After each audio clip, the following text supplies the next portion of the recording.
open space, the final frontier.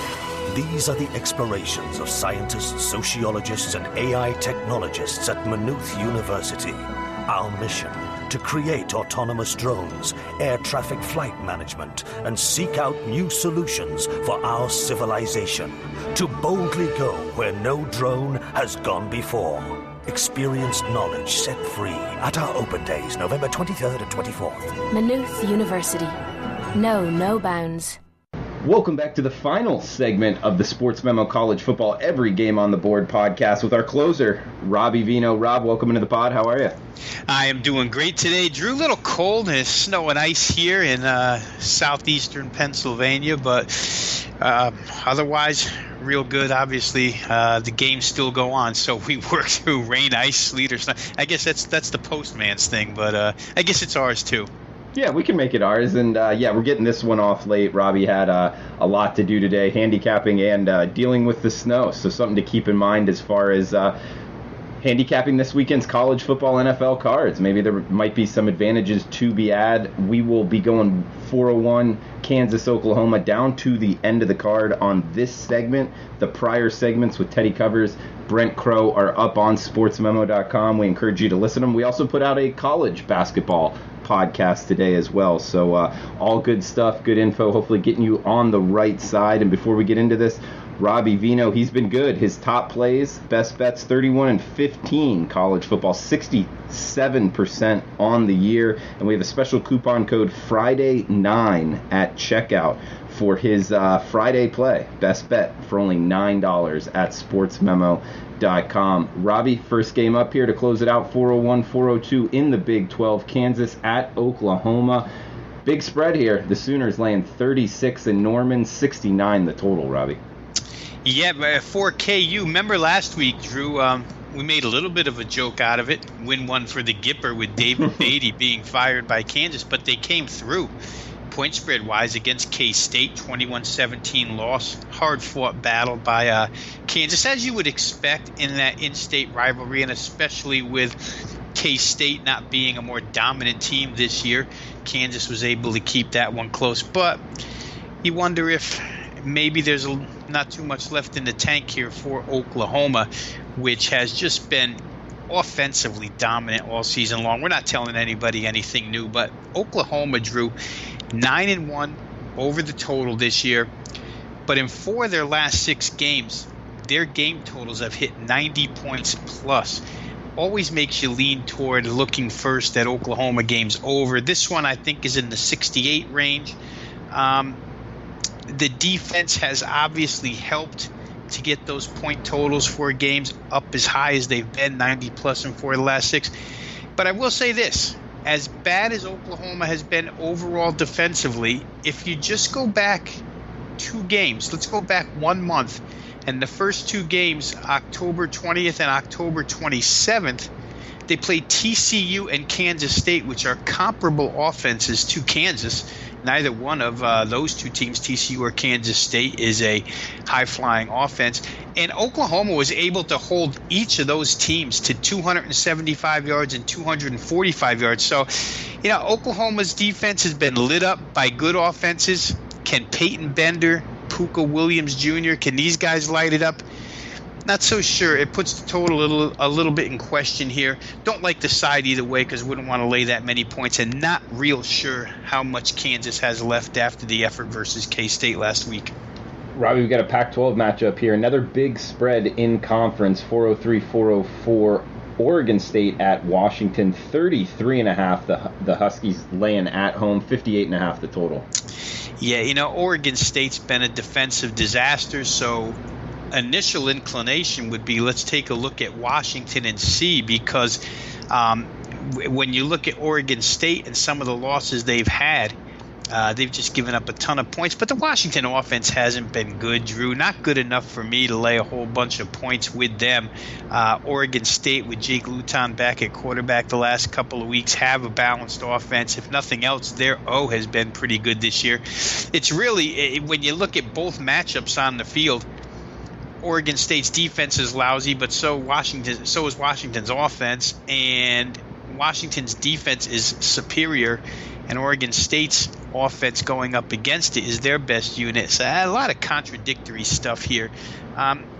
Perhaps Washington could just hand the ball off to Myles Gaskin and win this game. But I don't know that I could lay the points with them in this one. Washington, for as good as they're supposed to be, their point differential this year, 266 scored, 160 given up. That's not the mark of an elite team. Last week they come off a survival-type victory against Stanford, 27-23, before they went into the bye. We'll see how Chris Peterson brings them out of the bye for these last two games. But I'll tell you what, their eyes may be on the Apple Cup, which comes next week, the Friday after Thanksgiving. That's the most important game for Washington. So I don't know. Maybe they sleepwalk through this one. We'll see. If nothing else, Oregon State's given effort all season long. Yeah, that would be a fun one. They can ruin Wazoo's chances at the playoff possibly. That could be a good one in the Apple Cup. We got 405, 406, two of the better teams in the Sun Belt this year, Robbie. Louisiana Monroe at Arkansas State, 68.5 the total. Looks like Ark State laying 8 in Jonesboro. Yeah, and that side of the Sun Belt, Drew, that division is really coming down to the wire because all three of those teams, UL Monroe, which sits in first place right now, UL Lafayette, and Arkansas State, they all have a chance to win it. There's a scenario where all three, any one of the three, could win that division and go to the Sun Belt title game. So very important matchup here for UL Monroe and Arkansas State. I would probably lean towards the Red Wolves at this point in time because the offense, we waited for it, and then it busted out a few weeks back against Georgia State, and they haven't calmed down since. 51 that day against Georgia State, 43 against Lafayette, 38 against South Alabama, and then 44 last week against Coastal Carolina. Justice Hansen and company have been on fire. UL Monroe got away last week, Drew. We mentioned it on the podcast about how they had two starting linebackers out last week, and they got away with it because South Alabama couldn't get out of their own way, and they've been a bad offensive team all season long.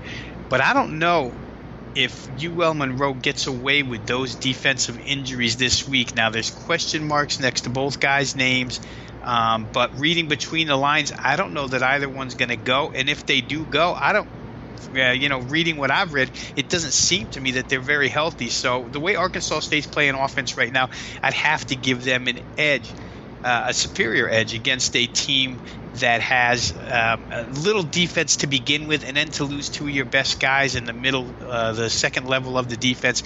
I'd probably take Arkansas State there. We got another Sun Belt matchup here. Texas State at Troy, 48.5 the total, with the Trojans laying 23.5 in Troy. Boy, Troy's been so good defensively. They overcame the injury to starting quarterback Caleb Barker. The defense has really carried them. The offense has been good enough under Neil Brown. They don't necessarily light the board up, but they get, to that 30 range, and it's enough. Troy State this year, 34 quarterback sacks on the season. One of the most dominant pass rushing teams inside the Sun Belt, and that could be integral in this game here. Like I said, I think you can ride Troy's defense to a point spread cover. The defense can even help the offense out in this one. I know Everett Withers has made strides with Texas State the second half of the season, but that offense, Drew, you've seen it enough too. It's still iffy at best, and I think against a team like this that really comes at you, like I say, 34 quarterback sacks, they're disruptors. I think that could be troublesome. You have to lay 23.5 here. You're looking at having to win this game about 34-10. It's not something I'd go crazy with, but it's certainly something that's feasible. Robbie, we've got South Alabama, Louisiana Lafayette up next in the same conference here, Sun Belt Conference, 64.5 the total. Lafayette laying 18.5 at home. They're in good shape this week. Last week, Trey Regis, their top running back, got hurt, but Elijah Mitchell, they're kind of like 1 and 1A, like an entry at a horse race. Elijah Mitchell played in his place once Regis went out and had a pretty good game, but both of those guys are going to play here. They're set again at the wide receiver spot. So offensively, UL Lafayette has everything in place against what's been a miserable South Alabama defense. And remember, South Alabama, one of those teams that has gone the route of the true freshman at the end of the season, putting a lot of new guys on the field just to see what they have. It's kind of an experimental process these last few games with everything at stake for Lafayette. As I mentioned earlier, they have a chance to win their division and go to the Sun Belt Championship game. I think their offense will really click in this game. For South Alabama, you might get a combination of quarterbacks again. Last week we got Cephas Johnson, the freshman, as the starter. Threw a 34-yard touchdown pass but wasn't overly effective, so they replaced him with Cole Garvin, who had sat out, Drew, I think it was like 8 games due to suspension, and came back last week. Cole Garvin, remember, had started games for South Alabama last year. He came in. Both of these guys split time the entire game. Each one played 5 series. So you might see that again. Articles I've read indicate that you'll see that again. Johnson's going to be your starter, but you'll get a split. A lot of freshmen on the field. They might score a little bit more than they did last week, though, with Cephas Johnson now getting a little comfortable, some game action under his belt. And for Lafayette, as healthy as they are on the offensive side, not quite the same on the defensive side. Not a lot of playmakers over there, but a couple of key ones hurt. I might look at the total going over in that game. Robbie, heading to the ACC, we got 4-11, 4-12. Miami at Virginia Tech, 51.5 the total. I don't know what Miami's doing laying 6 on the road in Lane Stadium, but I think that points to something that's going on with Virginia Tech and not wanting that side. But how do you view betting this one? Yeah, I'd have to agree with you, Drew, because for Miami of Florida, it's 5 consecutive point spread losses. They were real good to start the season, and ever since then, we know about the quarterback rotation that's going on there between the two starting QBs, back and forth. They haven't generated anything on the ground. They can't generate anything through the air. The defense has carried them to this point where they're 5-5 now, and basically is scrounging for a bowl bid at this point in time. So it's very important to them to get the bowl bid. Virginia Tech, just a defensive mess. Documented that all season long. Starts in the defensive secondary. They have very little pass rush as well. It's kind of tough, Drew, because you just don't know if Miami can exploit the defensive weaknesses of Virginia Tech. If nothing else, Virginia Tech has a couple of explosive plays in their bag. But then again, this is a pretty good defensive unit. They may be able to shut them down. I'd probably look under in this game. Miami's been trending to the under the second half of the season. They've played 4 consecutive games under the total. None of those games have exceeded 48 points. For Miami, I'd like to be on them, but the offensive questions are too much, even though Virginia Tech has so many defensive problems. I might look under in that game. Robbie, 4-13, 4-14, UTEP at Western Kentucky, 47 the total, WKU laying 7 at home. Yeah, I mean, we followed Western Kentucky close all season long, whether it be offensive line injuries, whether it be quarterback injuries, running back injuries. They just have had a tough time of it offensively for Mike Sanford Jr. In his second year. They're going to hang with Stephen Duncan at quarterback this week. It'll be his 4th start. Pretty good thrower of the football, Drew. I'll say this. Western Kentucky's had a lot of bad offensive efforts throughout the season, and there's a couple of times when I've come on the podcast after reading stuff about them and where they proclaimed that the offensive line healthier and gelling, and they'd come out and lay an egg. The one game where they played a defense second half of the season that's comparable to what Texas El Paso will show them was Old Dominion. And in that Old Dominion game, WKU scored 34. Since that game, and they lost that game in a terrible fashion at the end. But since that game, they've had to face Florida International, Middle Tennessee, and Florida Atlantic, which would be 3 of your top defenses in CUSA. Step down in class for them here. I think they might score some. All that being said, Texas El Paso, who probably nobody in the country even pays a half a bit of attention to, but they've been sneaky good offensively towards the end of the season. Dana Dimmel, his team put up 32 against Middle Tennessee last week, 34 in their only victory on the season against Rice the week before. And if you go back 6 games, They haven't scored less than 21 in any of those games except for the one shutout loss to UAB, who's been dominant defensively all season long. So this total sits in the area of 47, 47.5.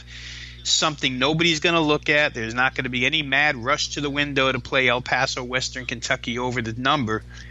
But those are the types of games where we can make some cash. I think these two might get it up and over. Dimmel at least has something going offensively with this team right now. Heading up to Big Ten country. Got 4-15, 4-16. Michigan State at Nebraska.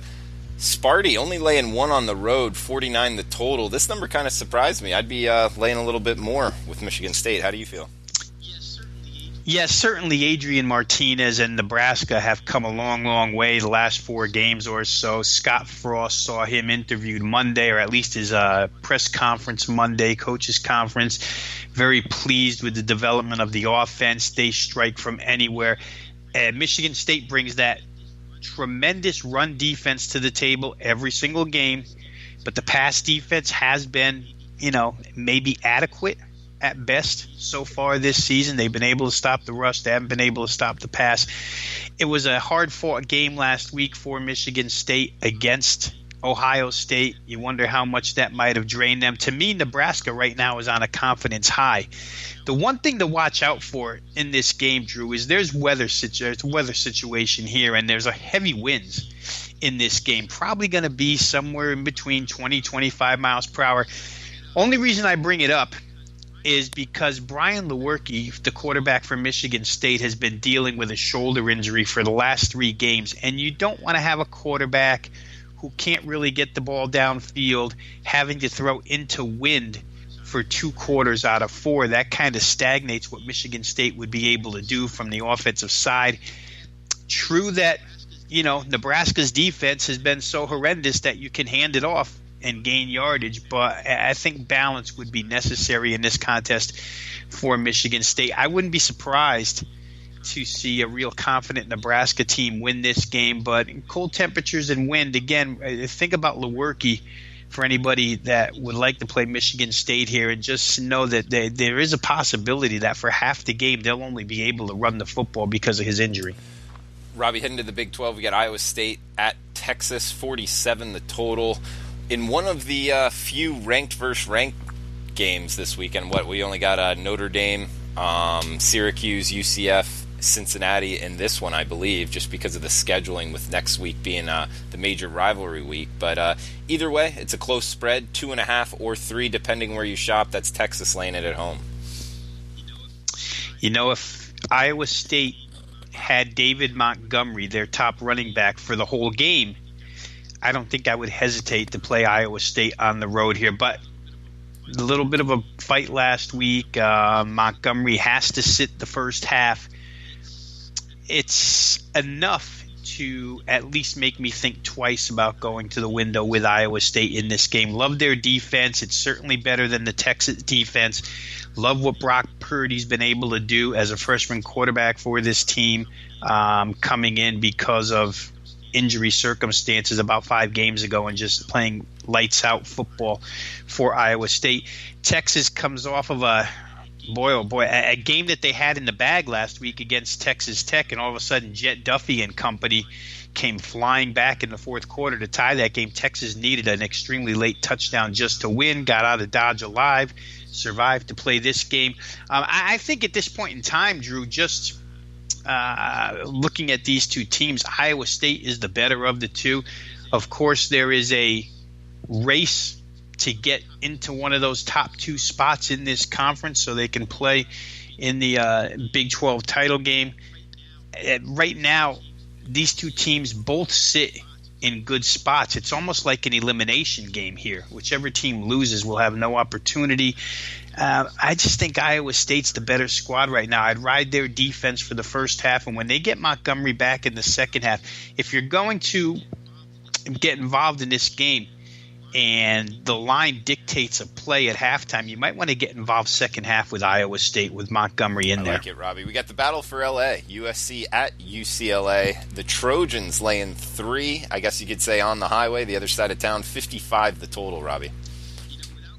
Without going into any fundamental analysis, any situational analysis, any of that stuff, I think just one factor would play a role for me in playing this game. And generally, I don't handicap that shallow. Like to dig, like to have more than one reason to go to the window with somebody. But if I was going to play this game, I would just play UCLA based on the fact that that's why they hired Chip Kelly, to come in here and beat USC. And USC is in a downward spiral right now, whether it be injuries, whether it be Clay Helton firing the offensive coordinator or taking over play calling duties, and still not performing. The freshman quarterback has not stepped up the way they thought he might. A lot going against USC this late in the season, and what the heck? UCLA is off of a close loss last week to Arizona State, 31-28. But I could keep this one real simple and just say, if there's a game that's circled by the head coach Chip Kelly on the schedule for this year to keep his backers happy, to keep the administration happy, the fan base happy, it would be this USC game. I could see UCLA winning this one. Yeah, I'm with you. I think UCLA is the side as well. And guys, we got 2 games left. Both of the late night variety, 2 good ones to end it. Remember the coupon code Friday9. That's FRIDAY with the number 9 at the end, no spaces, all capital letters for Robbie's Friday night play. 4% for only $9 for that play. That's $16 off the retail price. Robbie, 421-422, a get back special. San Diego State at Fresno State, 43 the total at most shops. Looks like 13.5 Fresno State laying at home.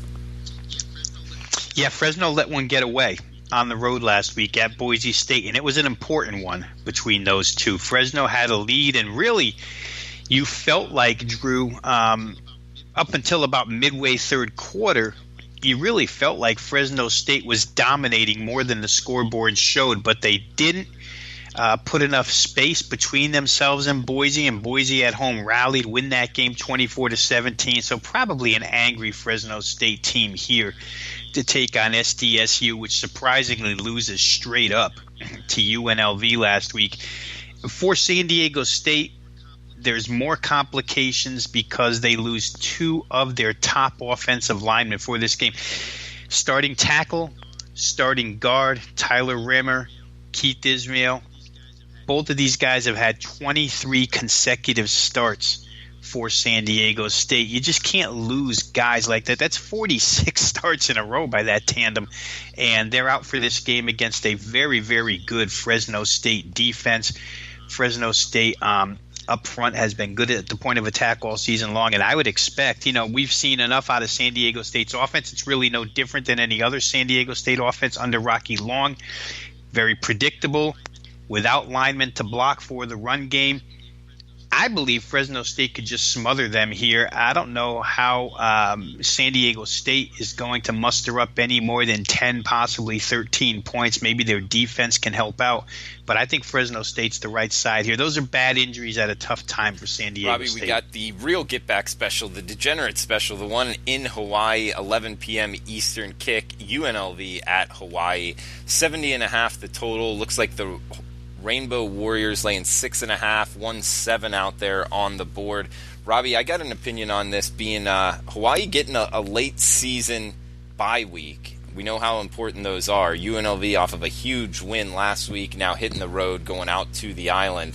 I know Hawaii's dropped 4 straight, maybe 6 of 7 ATS. I just think if you're going to look to buy on Hawaii, it's now. I would be on the Rainbows. I haven't bet it yet. What's your feel on it? Well, we talked about this type of situation a lot, Drew. These teams that had to play in that so-called week 0, Hawaii was one of them. They played 11 consecutive football games before that bye. That's just a tough schedule to go through. And you could see they were fatigued. How about the last 4 games?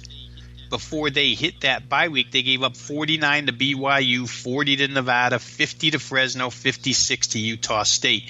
The defense isn't very good to begin with, and they've lost their best player on the defensive side. So I don't expect the bye week to all of a sudden make Hawaii a better defensive team, whether it be Max Gilliam quarterbacking UNLV or whether it be Armani Rogers. Armani Rogers had an opportunity to play last week. I don't know if that was just precautionary that they didn't play him, and they're not really tipping their hand as to which one of these two guys will play this week. But whether it be the running quarterback Rogers, whether it be the passing quarterback Gilliam, they can score points against Hawaii. I think that the rest factor, the bye week for Hawaii, will pay off in the form of an offense that was clicking on all cylinders early. Cole McDonald had a little bit of an injury towards the 5th game, I think it was.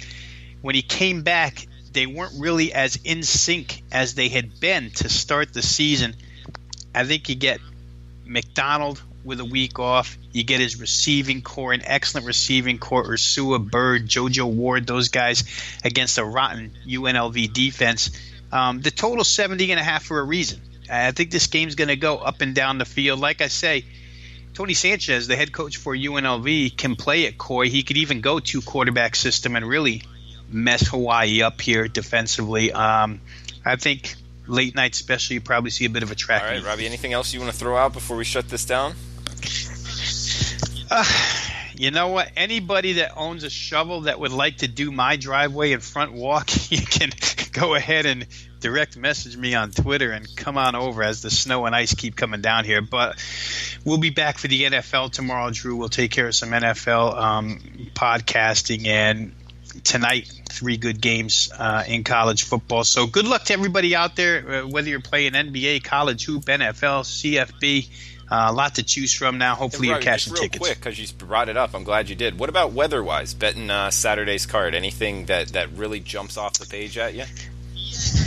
Yeah, not necessarily, because this is going to pass through, so it won't affect – I mean, it'll be cold, Drew, but there's not going to be very much in the way of snow affecting games or ice or wind.